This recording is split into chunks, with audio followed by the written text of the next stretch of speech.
Did you have like a thesis of like, oh, this is really going to grow? Or was it more just to kind of tickle your own fancy, so to speak? Like the first deep dive that I wrote, I didn't even know I was going to turn into a newsletter. After I had done like 50 to 60 hours of research, I was like, wait, somebody else might want to read this. Chenell, welcome to Creator Debates. Thanks, Justin. I'm glad to be here. This is your very first in-person podcast interview. Yes, it is. I just found out about 5 seconds ago. Yep.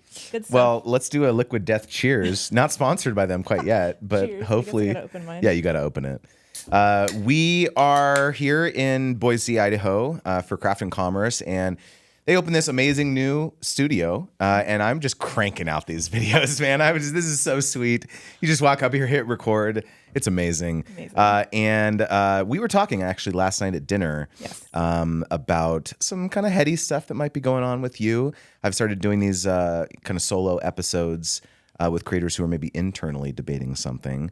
And it sounds like you're maybe a little unsure with what the plan is, the long-term plan. Yes. So quickly, can you share a bit about you and your business and kind of where you're at right now? Sure. So I run Growth in Reverse. It's a newsletter where I essentially reverse engineer how other creators have grown their audiences. And I started it in December of 2022, and I'm at about 38,000 subscribers. So it's grown pretty quick. But yeah, I don't know what the future holds here for me at this point. So why? Why do you not? Why? Okay, well, let's back up. Why did you start the newsletter to begin with? Because I found this guy named Mario who was making 300 grand with his newsletter in his first year. From the Generalist, right? From the Generalist, Okay. yes. And I was like, how is this guy doing it? And I wanted to figure it out. So I kind of started reverse engineering it, and I really enjoyed that process. I have ADHD, so it's really nice to be able to like let myself go down a rabbit hole, and then I have to like emerge and write something and publish it on Sunday. So there's like this forcing function. So I really enjoy the process, and everyone else seems to enjoy reading it. Yeah. And so, has the growth journey been surprising to you? Like how quickly it's grown, how much people were interested? Did you have like a thesis of like, oh, this is really going to grow, or was it more just to kind of tickle your own fancy, so to speak? Yes. I started it without like the first deep dive that I wrote. I didn't even know I was going to turn into a newsletter. And so after I had done like 50 to 60 hours of research, I was like, wait, somebody else might want to read this. And like kind of, I hope so.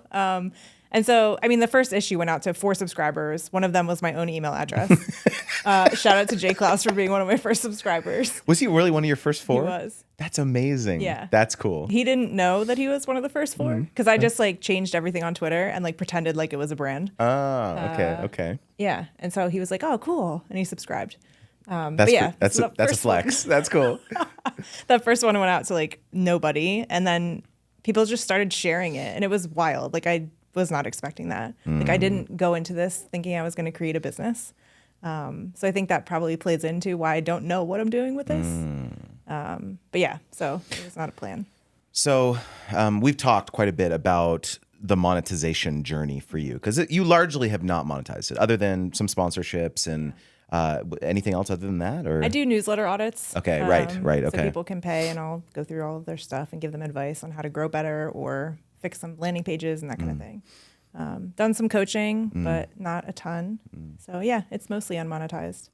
Was that a conscious decision? I mean, you told me initially that the idea was like, Mario's making 300K. How can I do that? Right. And so you really haven't been very aggressive about going down the monetization journey like very quickly. Was that intentional, or was it you like, okay, I want to really build up this engaged audience, like try not to monetize it too early, or like was it more of a heady thing, like you're feeling nervous about doing it, or what? It was definitely heady. And last year I had planned to launch a course, and I got people on a wait list. I had like 900 people on this wait list, and I never launched it.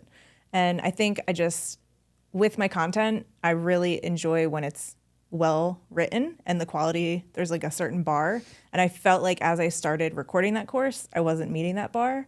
And so I just kind of like stopped, and I hit a wall. So you actually started recording the videos? Yeah. Wow. Yeah. Have you went back and looked at those videos? I have. They're actually not that bad. Okay. I wonder what that would look like if you just like finished the course. Yeah. So Yep. So you stopped the course. You've been some entertaining. It sounds like some other monetization avenues. Are you able to share like what those are? Yeah. So I want to. I like the course idea. I think people want some more education around like what I've learned, but I really want to lean into bringing people together around this topic. So building a membership with a community aspect, or I don't know what the word is going to be for it, but I really want to bring people together to talk about this, collaborate, do cross promotions, and just learn from each other. Right. Like my content itself is me researching other people, so I really enjoy like seeing how others grow and do that. So I don't want it to be focused on me. I want it to be more of like a collaborative thing. It's actually that in particular has been very hard for me actually because I make kind of an implicit / explicit promise that like you're going to learn from me. And yet, a lot of people do join my Brand Deal Wizard course and find a lot of value from like asking questions and learning from other types of creators. But I guess I still feel friction. I feel a bit uncomfortable of like, I don't want to put that on anyone. I don't want to be like, hey, the expectation is like you're going to learn a bunch. Because you mentioned the bar. It's like, okay, well, if people are posting questions and they're not getting like super in-depth responses from other people in the community, that doesn't feel great, right? Yeah. And so, I have implemented things just because I felt like compelled to, which is like, okay, I want to hire someone to like be kind of a community helper to like if people are not getting responses on their posts, that they steer them towards other resources, videos or articles or things like that. So it's a fine line because it's like, when all of it is on you as a creator and like it's like new that like you have to generate new ideas all the time is like can be kind of exhausting, right? Yeah. And yet it still is scary to like say as part of the promise, it's like you're going to get value from others, I don't know. Yeah, it's hard because people come to you for the content, but then you also want them to learn from other people. Yeah. And so it's like, how do you make that work? I like the idea of hiring the community manager because then it's not you having to respond to everything. And like, I don't mind going in there and doing that. I just don't want to create that expectation that it's always going to be me. I mean, I did it in the beginning. I grinded it out for like I ground it out. Is that I don't know if that's in the hustle and grind. I don't know if that works.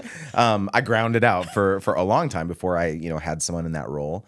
And the other big problem, and I think you're like this too, because I know you a bit, is like, I just like want to help people. And so I help people for free all the time in the DMs, emails. Like it never crosses my mind, like I should paywall this or I should like charge this person money. I just don't think about that. And that's hard because then less kind people exploit that. Yeah. I've had that happen where people are, they just keep coming back over and over and over. And it's like this weird situation now where it's like, I helped them before. Do I keep helping them? Right. So, it's weird and it's hard. So yeah, I mean, you're serving such a clear need for people. There's so much to be learned in terms of the analyzing. Frankly, I'm terrible at analyzing like my past performance or like what's worked. Even for other people, I have this tendency to like look at other people and be like, well, they just have like a fundamentally different business than me. Right. And I guess I that's stupid though, because I can learn a lot from other people and I do, but I spend most of my day in my own head or in my own business. And I don't take much time to look up and reflect on other people's businesses. And that's probably bad. Yeah. I think we can all learn the most from like different industries and different kinds of businesses. So it's nice to kind of take a step back and do that. So even though you think like, oh, it's a completely different industry that's not going to relate, it's actually probably, there's a way you can probably do that. It's funny on the topic of, this is kind of random, but on the topic of, I've been trying to find a mastermind. And I've asked a bunch of people, there's kind of basically two types. It's like pure masterminds, which is kind of like free with like you and your friends. And then there's paid masterminds where it's like a different level of accountability and there's someone leading it usually and it's programming and all that. And I've asked a bunch of people who have done both, like, what do you think and pros and cons and all that stuff. And the one thing I still can't wrap my brain around is like, do I join something that it's like everyone in it is kind of doing the same game, the online entrepreneur type game, because I go straight there. I'm a tactical person. And so I'm like, oh yeah, I want to know more, how they're doing their funnels and how they're doing their paid media and how they're doing the blah, blah, blah, blah, blah, right? Yeah. Versus other people have told me like, oh man, I learned the most when I was in masterminds with someone who owned like a e-commerce business or like a emu farm or like whatever, not an emu farm, but I don't know where I came out with that example. And so I don't know, do you have any, you've been in this space a while. So like, do you have any thoughts on either of those? Yeah, I think there's like both of those are important. Like I'm in a mastermind now with Kat and Becky and Bagel and Joe and, Awesome. and them. But and it's like it's interesting because we're all creators, but we all have very different businesses. And so like Kelly Karlstrom has like a cancer business, but she's a creator, so it's a completely different industry. But there's things that she's doing that I'm like, oh, that's like, yeah, I should be doing some of that too. Right. So it's kind of nice to almost like bridge that gap and do like something in the middle. But there is something to just being around other business owners who aren't all online. Yeah. So as you look to like, you know, you're going to launch the membership / community, you're going to finish the course, obviously. But what about that? What about what's next? Like, what do the next like 5 to 10 years look like? I mean, it seems like that's kind of the question. Big question mark. The big question mark.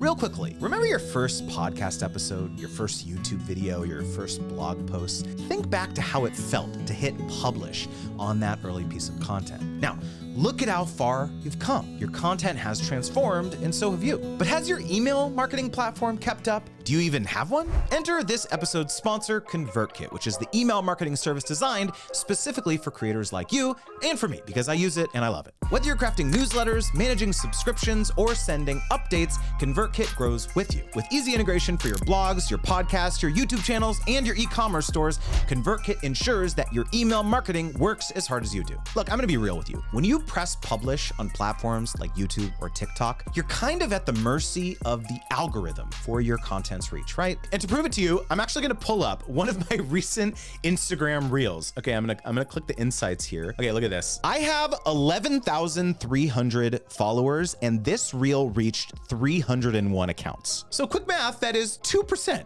2% reach. Contrast that with my average open rate in ConvertKit, which is between 40 and 45%. So which one do you want? 2%, 45%, 2%, 45%. Which one are you gonna pick? So take control with ConvertKit. Here you can own your audience relationships directly. There's no middleman, there's no unpredictable algorithm changes, just a direct line to your followers. ConvertKit isn't just another tool, it's a partner in your creative journey. So if you're ready to create with freedom, automate with ease, and engage your audience like never before, build a platform you own. Start with ConvertKit today at convertkit.com. That's convertkit.com. All right, let's get back to it. It's hard for me. Like I'm a very indecisive person naturally, but I don't know, because I'm enjoying what I'm doing now, and I just want to be able to keep doing some of that, but also bridge that into, I don't know, having other people kind of come in and share like how they're doing certain things. Like I've reached out to a couple creators just to get them to, you know, share how they're doing one specific growth lever, like not researching the entire like backstory, just more of like, hey, you're doing this really cool thing. Like, can we highlight that? Because I think it's almost more exciting for some people. I think the deep dive served me well up to this point, and I don't plan to stop doing them. Right. But I think even doing like half of the number that I was doing, it takes a little less work, which would be nice. And B, you get to showcase more people who are just actually doing interesting things and not just focus on like the huge creators of like the Ali Abdals and Cody Sanchez and that kind of thing, because it's not as relatable to a lot of people. Are you uncomfortable with the limelight being on just you? Yes. You are. So is that part of it, of like the desire eventually to kind of shift to having more people write, or you know, the limelight on them? Yeah, I would say that's part of it. I also just really enjoy being able to do what I want to do every day. And so like if I wake up one day and I don't feel like doing something and I want to go play in the garden or mow the lawn or something, then I can do that. Or walk a marathon. Yeah, walk a marathon. There you go. Can you tell that story real quick? What on earth did you do? So I woke up, I was going through like some heady things, Okay. just in terms of like, I don't know, working with a different client or whatever. And I was like, you know what? I always enjoy walking. And I found this guy who was doing like, I think he called it the daily walk or the walk a day or something. It was like a super long walk that he did. He just woke up and walked for 12 hours. And I was like, okay, let's do it. And so I woke up, and you're not supposed to like look at your phone or anything or listen to music or podcasts, which is hard for me. I think I work best when there's like background noise. Yeah. So that was like really weird. But yeah, so I think I walked like 24 miles or something crazy. So you walked for 12 hours. It was pretty close to 12 hours. After like 10 hours, I was like, I can't do this anymore. My feet hurt. And I was like walking around a park, so I just saw the same things like a bunch. So everyone around you was just like, She was here. I think I've seen her morning. 26 times in the last couple hours. This is Yeah. very odd. Yeah. Any eureka moments or epiphanies that came from that? It was like really cool because I started when it was dark in the morning, which was kind of weird because I didn't have a flashlight, so I like had my phone out. So people thought you were like a burglar, like probably. So it was cool to like see the sunrise and see deer come out, and it was just like a good reminder to like, oh yeah, like this stuff happens like when you're not just sitting in front of your computer. I think I get caught up really easily of just like, oh, I just got to work all day, but there's other things out there. If you had to envision like what, let's say you're in 5 years, let's say 10 years, 10 years from now, what does the ideal life look like for you? I'd still probably be doing a lot of what I'm like currently doing, like being outside, listening to podcasts, going on walks, writing. I do enjoy writing. I enjoy podcasting and talking to people. So I think it'd be fun to like have something like this, just to share stories and like talk to people in person and just connect. I don't know what the business looks like behind that, but I think that would be enjoyable, just to be able to like I wake up pretty early, so work from 6 to 2 and then just be done. Do you find stimulation in being an originator of content ever, or do you find most stimulation in analyzing and researching others? I do like writing, like creating my own stuff. Like I've been sharing some experiments I'm running with the business or the newsletter, and I really enjoy sharing those, and people seem to like reading those. So I want to do more of that. But I think it goes back to the limelight thing. Like I like sharing other people's stuff too, because then it's like taking away from me having to create original ideas all the time. Interesting. Yeah. There definitely seems to be like a category like that. Those are like a category of books where it's like this author interviewed 30 of the most successful, Olympians or something, and here's like the 5 lessons or whatever. There's something about that I think that resonates with people.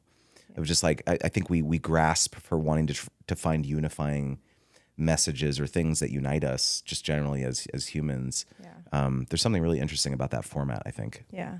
I would love to actually write a biography one day. Like Really? if I had like millions of dollars in the bank and I didn't have to do anything, I would love to go super deep into someone's life and be able to tell that story. I think that is a really cool format. It's the ultimate deep dive. Hold on a second here. Why do you need millions of dollars in the bank to do that? Well, I have to make money somehow. Okay, but why do you need millions of dollars? well- What do you need in the bank to feel comfortable to do something like that? I don't know, probably like 5 years of expenses or something. Do you think it would take you 5 years to write a book that you'd feel proud of, like that? No, but I would like to have that freedom to like have that space and not be like, oh, I only have 12 months and like rush through the process. I think it'd be fun. Could you not write the book at the same time as doing Growth in Reverse? I think, I don't know, because the way I do these deep dives is I go so deep and like I don't do anything You're a psycho, else. is what you're I'm saying. a psycho. Yeah, exactly. Thank you. Problem solved. I just wanted a label, like that might help this conversation along a bit. No, go ahead. I don't even know where I was going. You just say you go really deep. It's yeah. hard for you to like multitask, concentrate on like multiple things. I've tried in the past to do research for a deep dive I'm going to write in 3 weeks and get ahead of the content schedule, but I just can't. I can't do that. So like it's very hard for me to do all this research and then take a step away and then come back to it and still be in the same like excitement and mindset. So I would love the space to just be able to like, find a story from someone's life and go deep on that part and then find something else from their life and do that. One thing that that Jay mentioned when we were kind of having our one of these random conversations about life is that he said Jay Klaus, I'm talking about Jay Klaus, everyone. I think we all know. Yes, okay. Work life. He really admires the lifestyle of authors in that they're super good at saying no. They have these very explicit guardrails around what they commit to when they're in a season of writing. In fact, I emailed Tiago Forte recently. He's going to be on an episode of this, or actually an episode of Creator Wizard about sponsorship stuff. But I emailed him something, I don't know, about the episode. And he had an auto reply. And it was just like, I am doing a writing retreat and I'm not going to respond to you for 2 months. I love that. And it was just like, not like someone will get back to you. It was just like, if he did, I think he linked someone else on his team's like email or whatever, but it was just like, I'm not going to respond to you. Wow. And that broke my brain because I'm such a perfectionist in that way that this is a problem actually, I think for me, which is that I feel like I at least owe a response. I can't just like not respond to someone. Even if I'm not interested, I just can't, I don't know. I can't ghost people. It's like part of my personality. I just want to like politely say, no, thank you, this type of thing. And so for me to see someone, I love it. Like it's like if it's short. Right. Why do I need to be replying to every single comment? Yeah. Like they emailed me. I didn't give them permission to email me. Oh, I didn't even think about that. Yep. Like, how do I? That makes, yeah. This is breaking my brain too. Yeah. So, I mean, I think this is part of the thesis behind the hey.com email client. Right. Where it's like, you can only email someone if you have permission, which is, I heard him on David Perel's podcast recently. And so I've been thinking about that. But yeah, dude, it's like, because both of our emails, I would imagine, is kind of a dumpster fire, right? Yeah. Because when you have, tens of thousands of people on an email and you say, hit reply to tell me what you think of this. Like, Right. Isn't it surprising how people actually hit reply? Yeah. Like, who would have thought? Yeah. And it's funny because I actually enjoy getting those emails. Like I love when people reply, but it's also like, wow, this is really time consuming.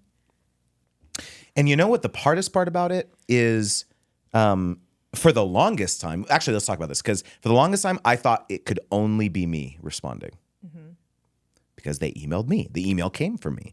So if a reply, gets sent to them from anyone other than me, I'm a fraud. I'm not authentic. I'm not the guy I said I was. This was the narrative I was telling myself. And I finally figured out a way to like, because a lot of the responses are not, they just want help. They want support. They want guidance. It's not about them just hearing from me. A lot of times, almost all circumstances, I'm linking them something like, oh, go watch this video or go read this other deep dive or something that I did, right? And see what this person did. And so I developed this little script that my operations assistant, Bianca, helps me with when we get these emails. She says something like, this is coming from my email. So she has my inbox, but she has her own signature at the bottom of it. So it's coming from Justin at Creator Wizard, but it says her signature, her little photo. It says Bianca, and she opens the email by saying, hey, my name is Bianca. I'm work on Justin's team.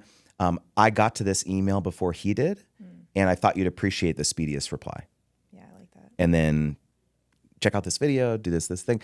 It's been a game changer. I heard that specific phrase in Dan Martell's Buy Back Your Time. I just finished reading that book. I was going to bring that up. Yeah. Yeah. And so I stole it from him. I was like, this is brilliant. It is right. brilliant. And so yes. what do you think? Are you going to do something like that? Yes, that is definitely my first and next hire is, but it's, and you were talking about like, who am I to do this? And I feel that because I'm not that big of a deal. Like, why do I need someone to help me manage my email? Hold on a second here. We're walking around the conference. People are stopping Chenell left and right. Like, oh my God, like sign my shirt. Stop. Like it's crazy. She's a celebrity. Okay, maybe not the sign shirt, but you all, I feel like you don't give yourself enough credit. Well, thanks. But yeah, I mean, I'm not like the CEO of this massive organization that needs help managing an inbox. So it's been interesting. And that book has definitely like made me think like, oh, okay, I need to hire someone to help with this. I think this is actually a really important point for a lot of creators who are personality-based creators. Yeah. Which is that we built our audiences. We built whatever this business that we built kind of on the back of our personal brand to some degree, right? And it feels like we're doing something wrong somehow by trying to operationalize, systematize, because somehow it leaches the humanity from what got us to where we are. And that is really the core of the fear for me, is like, if I change something about the way I've been doing things, then things will break. Right. I just think it's like a moment that everyone has to experience for themselves as a creator, because no one can tell you like, okay, now it's time. Right. Now it's time. You've reached this point. You've reached this threshold, this revenue level or whatever. Like if you have ambitious aspirations, like it sounds like you do and I do too, the only way you can achieve that impact is by doing some of these things that are just not, doesn't make sense for you to do anymore. Yeah. I really liked in the book when he was like, once you start thinking about hiring someone as a game and like how much can you pass off, like that sounds cool to me, because I think there is so much in my process that I'm like, I have to do that. I can't pass that off because it will change the outcome or the final product. And I don't want that to change. But at the same time, there are things that I am not the best at. And like, I might think I am, but I'm not. Jay said something really interesting to me. His problem is that he feels guilty. Wow, this is so much work, or this is boring, or this is lame. It's not fair of me to like give this thing that I don't enjoy to someone else. So I just got to eat the Yeah. That's what he said. I was talking to someone yesterday and he was like, the first time I hired someone, I gave them like my calendar to schedule stuff. And he was like, she went home to her husband that night and was like, I got to schedule stuff. And she was like pumped about it. And I was like, wow, I forgot people like that exist. And that's just not my thing. So I don't think about that. Yeah. It's wild, right? It's so crazy. It's so wild. So we've solved your life. Yeah, that's it. I mean, no more 24-hour walks. Maybe. No more existential crises. No, I mean, I think that, to me at least, like this is it. This is the game. It's like no one kind of knows. Like we kind of can see, we've got a flashlight. We're going down a really, really deep and long tunnel. When you're self-employed, when you don't have anyone else telling you, here's your goal, here's your KPI, here's the next project, here's what to do, we have to invent those things for ourselves. Yeah. And your flashlight only goes so far, right? And as you progress, you might see new things and new things along the way. But it's like you may turn down part of the cave without really realizing it, and it's going to take you somewhere, and it's just, you got to like roll with it, right? Yeah. No, and I love that analogy. Yeah. That's I just made it up. Was that good? That was really good. Okay. Because All right. it's so true. Like if you're out in this like vast field and you shine a flashlight, like you can't see everything, but you can see what's right in front of you, and you decide to go that way, or you point your flashlight that way and you go a different direction. And I think, let's just keep rolling with this analogy. I think that surrounding yourself with people who amplify the best parts of you gives the flashlight more wattage. Ooh. Oh, Ultimate dad joke. Is that good? Right? No, because then there's more light. Yeah. You could see a little bit further. You start gaining a bit more clarity and confidence about the direction that everyone's running. This is genius. And like we'll go further with this. Okay, let's go. Let's go. So we're both standing in a field. We both have flashlights, so Yes. I can see what yours is Oh. pointing at. And so it's like, do I go down that path? I can take a little detour. We've this is someone else has is probably great. thought of Yeah, this, I but this is it feels novel to us, and that's all that matters. Well, Chenell, thank you for coming on Creator Debates. Thanks How for can having people me. learn more about you and follow you? I'm usually on Twitter and LinkedIn, just at Chenell Co. And my name is very hard to spell, so we'll just let people find it. Or growthinreverse.com. All right, let's do a final liquid death cheers. Thanks for coming.